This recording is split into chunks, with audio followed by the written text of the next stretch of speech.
track here. Welcome to Aries Rose TV. If you're not familiar with me, my name is Aries Rose, and here on this channel we talk about streaming shows, movies, TV shows, pop culture, celebrity news, world news, local news, politics. Basically anything I find interesting, I come on and discuss with my Aries crew. And you know the drill if you've been on a live before. If you are a returning Aries crew member, leave hashtag Aries crew in the comments, or leave first time watcher. If you are a first time watcher, I want to give you a shout out for stopping by and spending part of your night here. So we did start a live earlier here and we had to pause it for a second, and now we are back to continue the story. So in case you didn't catch the first live, what we're going to be talking about tonight is some Diddy bopping. That's right, trial is continuing for Diddy, and this is day 7. So we're going to be talking about some of the testimony that has come out from a former personal assistant and some male escorts. And Cassie's mom also testified today, saying that she had to give Diddy $20,000 for the investment that he made into her daughter's career. So we got to get into it. Of course, there's so many juicy details because that Diddy trial keeps going on and on and on and on. And we are here for it. We're going to be following this trial every single day that is going on, all the way through July or however long it lasts. We are here for it. We're also going to talk about George Wendt. He passed away. He played Norm on Cheers. So if you remember that classic, iconic television show, he was on there, I believe, the entire time that show was on the air. And he's passed away at the age of 76. And President Trump has told Walmart to eat the tariffs. If you are following politics, or if you're following just what's going on in business in the world news here, tariffs have gone into effect. They went into effect April 2nd.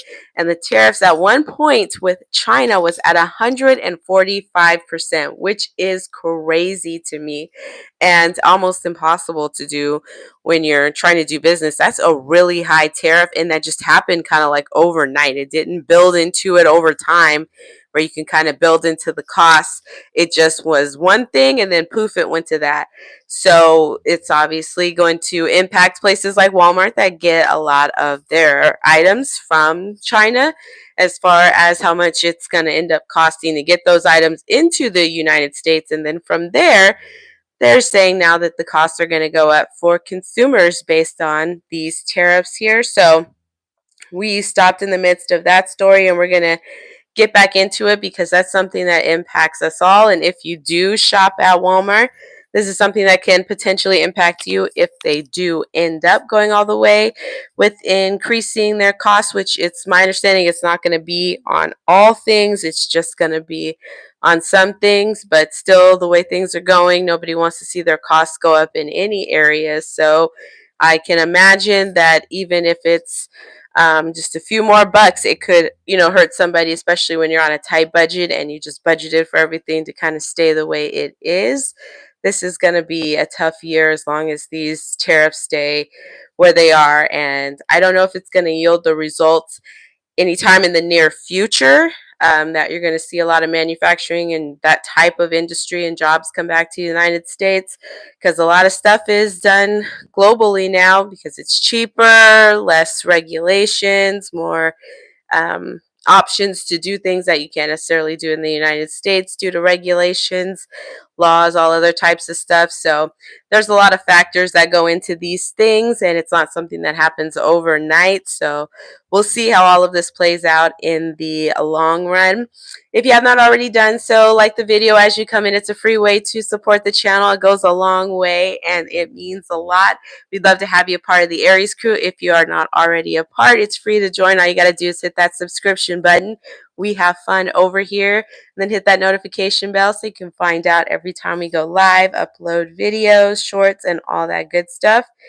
And now let's hop back into this reporting so we can also get to our other stories and get to some of that juicy gossip here that came out from this Diddy trial today. Take a quick drink of water and then we're going to pick it back up. All right.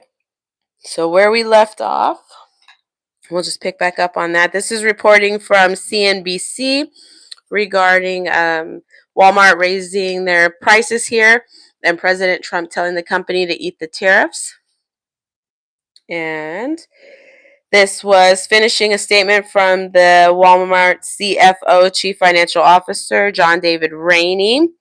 So the discounter's remarks came with a risk considering Trump's history of publicly attacking other companies or people perceived to oppose his agenda. Sure enough, he lashed out at Walmart in a weekend social media post telling the company to, quote, eat the tariffs, end quote. Walmart's shift in tone about the impact of tariffs and the back and forth with the White House is the latest illustration of the delicate dance of business leaders trying to appease customers, shareholders, and notoriously transactional White House as Trump's ever changing trade policy roils their businesses. But the discounter's more outspoken response also highlights an area where corporate leaders have grown willing to publicly criticize Trump's policy positions. Quote, tariffs are really the only topic that has broken through a really silent stretch of corporate engagement, end quote, said Joanna Piazziana, Vice President of Thought Leadership at Gravity Research, a Washington, D.C. based firm that helps corporations navigate reputational risk and counts Fortune 500 companies as their clients. Quote, it is an issue that corporations that CEOs feel comfortable speaking out about because they're trying it to a business issue. That can't necessarily be said about other polarizing issues that are dominating the zeitgeist right now, end quote. Walmart responded to Trump with its own statement, echoing the commitment to maintain low prices.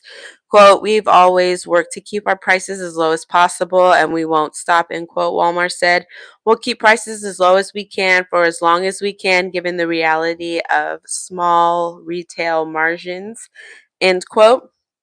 Walmart declined to comment beyond its statement. A source close to the company said Walmart's decision to warn of prices was motivated by a sense of obligation to explain to customers and investors why prices would increase. While Walmart's prices are closely watched due to its massive reach, it hasn't been alone. Other companies, including Microsoft and Subaru, have warned of price increases related to tariffs, but on Tuesday, Home Depot broke with that pattern as its CFO, Richard McPhail, said the company plans to, quote, generally maintain our current pricing levels across our portfolio, end quote. Customers and investors will get a clearer read on how companies will handle pricing in coming days as Target and Lowe's, among others, will post first quarter results. So, my understanding is we haven't felt the tariffs as of yet because a lot of the items that haven't come in that would have fallen under the time when the tariffs went in effect in April. So, you may potentially see that later on in the year, and that's when you might feel the pricing from these tariffs going into effect. So, we're going to continue to monitor this. Let me know your thoughts in the comments. Are you concerned about tariffs affecting pricing of things that you purchase? Do you shop at Walmart? Let me know. We'll keep this conversation going. And now we're going to go into George Wendt, who passed away. He was an actor who played on Cheers. That's where I'm familiar with him from, but I'm sure he's done other things. So we're going to take a look at some reporting from TMZ regarding his passing here. Let me know if you watched Cheers. If you're familiar with that show, let me know in the comments. And if so, who was your favorite character on Cheers if you remember the show? I love old school TV, and that was a favorite show. My dad used to watch that show all the time, so I have very fond memories, and I know the theme song by heart. It's just one of those catchy tunes. You just don't hear theme songs like those anymore from back in the day. But let's get into this reporting from TMZ. George Wendt, famous for his starring role in the longtime running NBC sitcom Cheers, has passed. Family sources tell TMZ he passed away Tuesday morning. Oh, okay. So this morning, passing peacefully in his sleep at his home. The official cause of death is unclear. George's family is remembering him as, quote, a doting family man, a well-loved friend and confidant to all of those lucky enough to have known him, end quote. And they say he will forever be missed, or he will be missed forever. And I believe that he always seemed like a cool, down to earth person on the show. And he just didn't seem like his personality was that far off from the show. To me, it didn't even seem like he was acting in Cheers. Like I could see that just been like a reality show and literally watching those people's lives. That's how well they fit their characters that everybody played on there. And we're going to jump back into the reporting. Wendt starred as Norm Peterson in all 275 episodes of Cheers and earned 6 consecutive nominations for the Primetime Emmy Award for Outstanding Supporting Actor in a Comedy Series. Kudos to him. When Cheers went off the air in 1993, George got his own sitcom, The George Wendt Show. George also acted on the big screen with roles in Airplane 2, the sequel, No Small Affair, Fletch, The Little Rascals, Spice World. I did not realize he was in Spice World. I got to re-see that movie. Outside Outside Providence, Alice in Wonderland, Santa Buddies, and Sandy Wexler. He was born in Chicago as one of 9 children and went to high school in Prairie du Chien, Wisconsin, before enrolling at the University of Notre Dame. After college, he got into sketch comedy improv and landed small roles on TV shows like Taxi, Soap, and MASH before getting his big break on Cheers. He was 76 years old. May he rest in peace. Prayers and thoughts out to his family and friends during this time. 76 is a good amount of time. Could have gone longer, but it's still a good amount of time. He got to reach an older age, and we'll keep an eye out here to see if anything comes out about his cause of death, and we'll keep you updated on here. So make sure you have your notifications on here because we're going to follow this as well. And now let's get into some highlights from the Diddy trial, day 7. So every time there's some testimony, I'm thinking nothing more can come out that can possibly be more embarrassing or more crazy than what I just heard. And then the next day happens, and I go, oh, nope, there's another level to this. So I have to say, I don't know whether or not Diddy is guilty of the charges that the federal government have filed that they're trying to prove the case on. I don't know if he is guilty of that, but I will say for what was going on in his personal life, that's now kind of out on display for everybody. There was a lot that was going on, and I am just shocked at how much he had going on. And I have to say, I feel a little bit bad for him. And before you come for me, I don't know about all the stuff that he's done to other people, and I'm not saying any of that stuff is okay, but I feel bad for him in the sense that he probably went through great lengths to try to keep that lifestyle and the stuff that he was doing under wraps, and now it's just laid out. Photos of the escorts have been released so people can see that. Cassie's testimony about things that went on during these particular events, these escorts testimony about what went on during these particular events, his assistant talking about how he used to stock the room and what kind of stuff he'd make sure that Diddy had in his little personal bag. And I'm just thinking, wow, all these little details, all these little things about you that you went through great lengths to try not to have out there is just out there in public record because everybody's commenting on what's coming out in this trial. And your kids are hearing this. Your kids may potentially see this, even if they don't see it right now. It's stuff they can easily access, and your mom is around to be able to see this. That's got to be embarrassing. Like, I don't know how he can come back from this. I really don't, but let me know your thoughts in the comments. Do you think he has the potential to bounce back from this? I think just some of the stuff that's come out, it's going to be hard to look at him in the same way as you did before. It's one thing when it's speculation, it's another thing when it starts to seem like a pattern and one that like multiple people are collaborating. I don't know what to say about that. I can just say none of this is anything I would have ever anticipated was going to be coming out in this trial or anything that he was into. So all of this to me is just crazy. I don't know how the family can go. I get that it's probably for the looks of giving him that feel of being a family man, and these are people who rely on him, giving him that other side from the, being painted as a monster to there's other people that rely on him and need him. So we'll see if that works in his favor or not when it's time.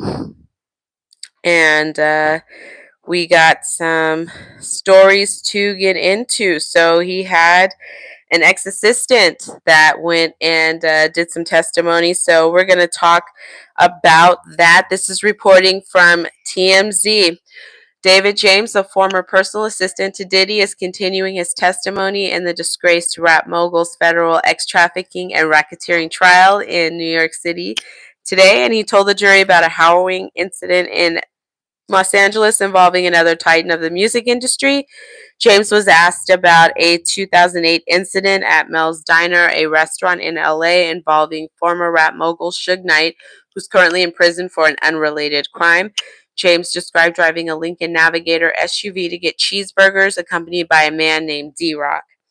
James testified D-Rock recognized Suge Knight at the location and went over to talk, but Knight apparently didn't recognize D-Rock and who said, "I'm Biggie's boy," referring to slain rapper Notorious B.I.G., who was murdered in the city in 1997.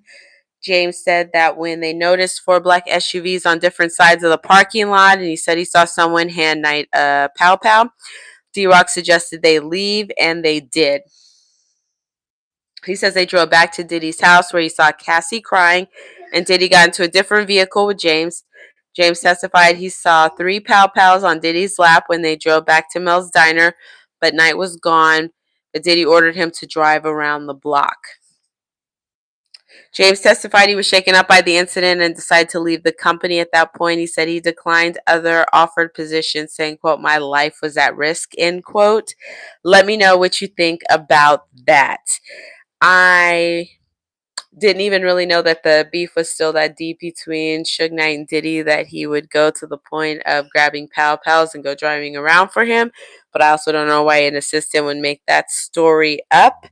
So, under the assumption that saying it under oath gives it some truth, that's surprising because I wouldn't have assumed that that's how Diddy would want to address an issue with Suge Knight, considering, all the violence, and that kind of would be a bad look if he decided to try and hurt him or take him out. It just seemed very strange to me, especially considering, Diddy had amassed a lot more money and popularity by this time. So he had a lot to lose by doing that. So why would he still want to engage in that? Very odd. But that's, again, things that are coming out in this trial that you're just like, what was going on in this man's world, in this man's mind? But I definitely want to hear from you guys. Let me know what you think about the assistant saying that Diddy was going around looking for Suge Knight when he allegedly heard he was in the same city he was in. Gonna take a quick drink of water, then we're gonna pick it up with some more stories.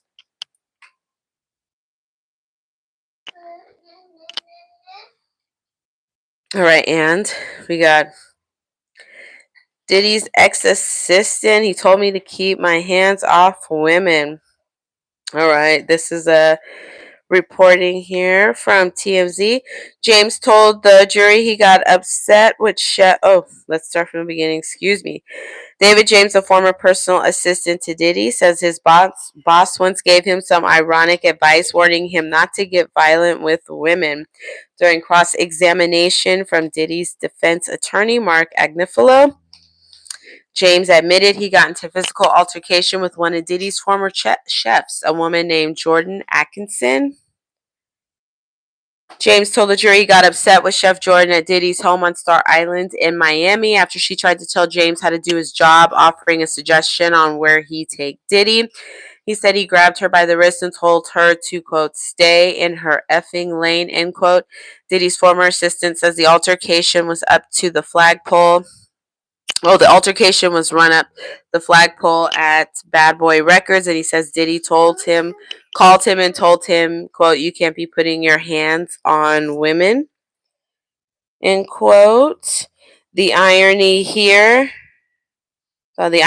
we've heard testimony from Cassie, Danity Kane's singer Dawn Richardson, and Cassie's former friend Carrie Morgan that Diddy physically assaulted Cassie, and the hotel beating video has been shown to jurors. Plus, Diddy's defense hasn't shied away from the DV abuse stories about him, though it's important to know Diddy is not on trial for DV, and I feel like that's what's been discussed far more than the actual charges that he's there for, but that's just my opinion.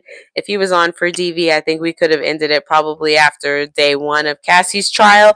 But for everything else, I'm just waiting to see how all of this builds the foundation to lay down the case of saying that the other stuff was at play, and that's, how he can be charged with it. And let's get back into the story. James also testified Diddy told him to give Chef Jordan a gift, and he says he rolled up a substance and gave it to her. One other thing James told Chef Jordan to stay in her own lane draws back to some of his testimony from Monday when he told jury Diddy's bodyguards warned him early on in his tenure to stay in his lane. James is now off the stand, and prosecutors are calling their next witness, Cassie's mother, Regina Ventura. So Cassie's mom also provided some testimony here, which I didn't know she was going to be at this trial. So it just keeps giving. And let's see, we're going to do some testimony here that came from one of the male escorts that goes by the name of the Punisher. So his real name is Sheree Hayes. And let's get into this reporting from TMZ. Sheree Hayes, an exotic male dancer known as the Punisher, is testifying for the prosecution in the Diddy trial, telling the jury about the first encounter he had with Diddy and Cassie, saying the couple hired him to create a sexy erotic scene for them. Hayes said he was first hired in 2012 when a woman called and booked him for a midnight gig at the Trump International Hotel in New York City. He says he was hired to perform a striptease for a group of people, but when he got to the room, he says it was Cassie in a bathrobe and a wig. And he told the jury Cassie told him that she and Diddy, neither of whom he recognized at the time, didn't want him to dance and wanted him to create a sexual scene with baby oil. There's that baby oil again. He said the room was dimly lit, bottles of baby oil on deck, and Cassie told him that they would apply baby oil and Diddy would eventually come out to watch, warning him not to acknowledge Diddy when he appeared. He said Cassie handed him $800. He testified he stripped down to a towel and he followed Cassie's lead and mimicked what she did, pouring baby oil on himself until he says Diddy entered the room with a bottle of Astroglide in his hand. He told the jury Diddy would give Cassie subtle directions, namely lighting adjustments and body positioning. And then Diddy and Cassie eventually went off by themselves into another room. He said Cassie later came back and asked if he wanted to finish, but he says he declined, and then Cassie paid him an additional $1,200. Like, this doesn't even sound real. Like, this sounds like something out of a movie that just had to be completely thought up in like some storyboard room where writers are just pitching crazy ideas to each other. It just almost seems too far fetched to me for this to even be real. I cannot believe some of the stuff that is coming out about this trial. Like, I still have this image of my mind of Diddy when he was like at his height in the 90s, where this was just been completely unbelievable to hear that. So to hear it now later, in his late 50s. I think he's in his like mid or late 50s. To hear this stuff was going on, it's just kind of, he was into some things. He was into some things for sure. And we're going to jump back into the story here. He testified he was a fan of Diddy's and followed the mogul on social media. And after seeing the TV image, he recognized Cassie from Instagram photos with Diddy, and it all clicked. He testified the encounters would last for hours, but sometimes he would run into performance issues. He said Cassie and Diddy would offer him substances and then added, I'm not a substance user, but I pulled a Bill Clinton and I was handed a substance here. And we got to do a little modification, so that's not an exact quote here because we're on YouTube, so we got to use YouTube friendly terms, but follow me here. What's puzzling is how the testimony relates to the federal charges Diddy is facing. Diddy's pled not guilty to 2 counts of trafficking, 2 counts of transportation to engage in prostitution, and 1 count of racketeering conspiracy. Hayes' erotic dancing and his large endowment are featured on YouTube videos. Plus, he's pretty active on IG and even wrote a book about ED. in search of freezer meat. And he said there's a few pages about Cassie and Diddy, though they're only referred to as a married, wealthy couple. Yeah, the story is just it. The more you peel it back, it's like a onion that just the layers just keep going, keep going, keep going. Worth noting, he told the jury that he got his Punisher nickname playing basketball in West 4th Street courts in NYC, one of the most famous street ball destinations in the world. And let's see, we got some more testimony here from the assistant, and then we're going to go into we're going to talk about what Cassie's mom testified to today in court as well. And this is more reporting from TMZ. Barack Obama's name is finding its way into the Diddy trial, and it's almost everybody that seems to be brought up in this Diddy trial. Even Michael B. Jordan's name was brought up in the Diddy trial. And I'm thinking, well, now what he got to do with anything? But I guess he had accused Cassie at one point of believing she was dating Michael B. Jordan, and I didn't even know those two were in each other's orbit. So I said, man, this thing just it goes deep, doesn't it? Well, let's get into this story because I did not think I was going to hear President Barack Obama's name brought up in here. So let's see what they're talking about here. Barack Obama's name is finding its way into the Diddy trial because Diddy's former personal assistant says his boss used to take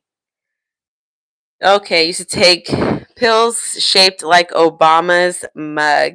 David James, who worked for Bad Boy from 2007 to 2009, testified for the prosecution today and told the jury he saw Diddy with a bunch of different substances, including one with a very specific feature. James said one of the pills was in the shape of the former president's face, and when prosecutor Christy Slavic asked him straight up which former president, James responded, Barack Obama.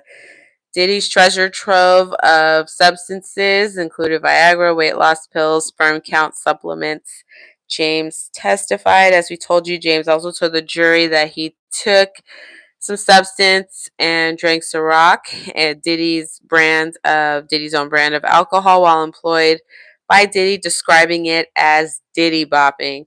So that's what Diddy bopping is. That's another term that we've had introduced to the world because of this Diddy trial, along with freak offs, if you ask me.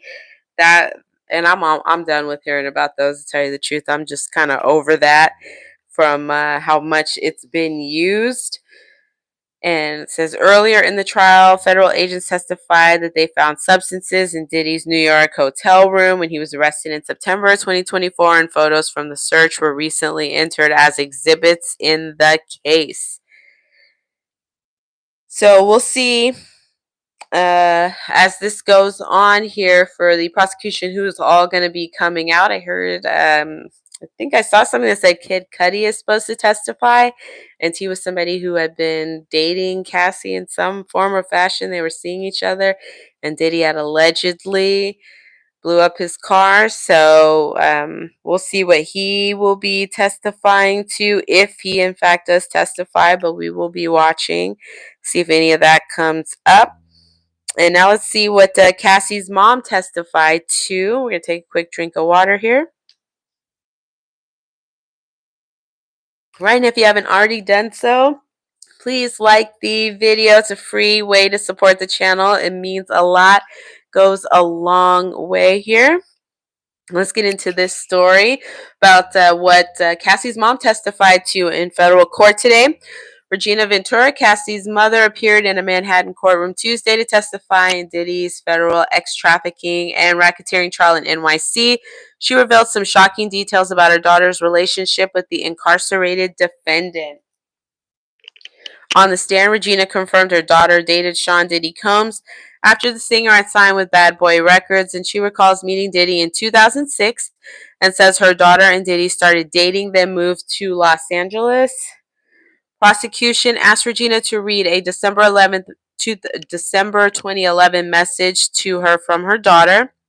Regina related Cassie informed her Diddy had threatened to release an X tape and intended to go after Cassie and Mr. Mescuddy, aka Kid Cudi, who Cassie began seeing during a break in her relationship with Diddy.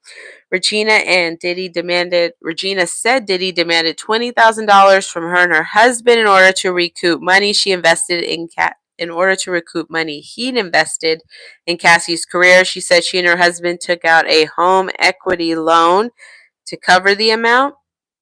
Well, so they went out and borrowed money to give him money. Asked why she had taken out the loan, Regina answered, quote, for the safety of my daughter, end quote. Regina said Diddy's bookkeeper sent her information with wire transfer instructions. Regina went to the credit union and wired the money to the Bad Boy Records account. She testified about 5 days later the money reappeared in her account with no further communication from Diddy or the company. Regina confirmed photos shown in court in a binder were those she had taken of her daughter's bruises from Diddy. Regina also told the jury about the time she visited her daughter in LA and there was an argument between Cassie and Diddy, and she says Diddy stole Cassie's phone and things got heated on the street and he gave back the phone and then took off in Cassie's Jaguar. The defense had no cross-examination questions for Regina Ventura, and the prosecutors moved on to their next witness. So it sounds like her testimony was relatively short there. Let me know your thoughts on that, on Diddy expecting her to send $20,000 to recoup money that he had put into her daughter's singing career, that it didn't really sound like he was investing all that much into. Let her tell it. She said she was spending her entire time planning these freak-offs, that became her job. So it didn't sound like he was really trying to invest in her music career, so I don't know where that whole give me $20,000 came from, but it looks like he had a change of heart because the money was sent back, and so they never really had to end up paying that. Very strange case. Very strange stuff he had going on.